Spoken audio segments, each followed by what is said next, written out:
UAE-യിൽ തൊഴിലാളികളുടെ അവകാശങ്ങൾ സംരക്ഷിക്കാത്ത തൊഴിൽ ഉടമകൾക്കെതിരെ നടപടി കർശനമാക്കി. നിയമലംഘകരായ തൊഴിൽ ഉടമകൾക്കുള്ള പിഴത്തുക 10 ലക്ഷം ദിർഹം വരെയാക്കി ഉയർത്തി.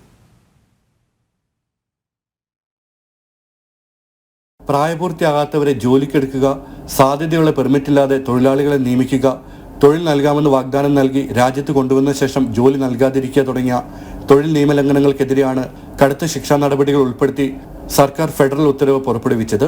ഇത്തരം നിയമലംഘനങ്ങൾക്ക് 1 ലക്ഷം മുതൽ 10 ലക്ഷം ദിർഹം വരെയാണ് പിഴശിക്ഷ.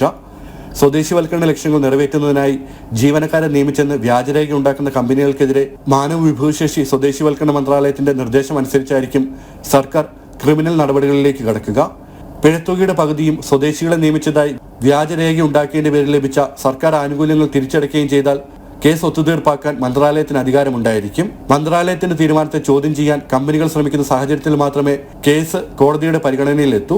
സെപ്റ്റംബർ 1 മുതൽ പൊതുമാപ്പിന് സമാനമായ ആനുകൂല്യം അനുവദിച്ചിരിക്കുന്ന സാഹചര്യത്തിലാണ് തൊഴിലാളികൾക്ക് അനുകൂലമായ സർക്കാർ നടപടി. ജനം, ദുബായ്.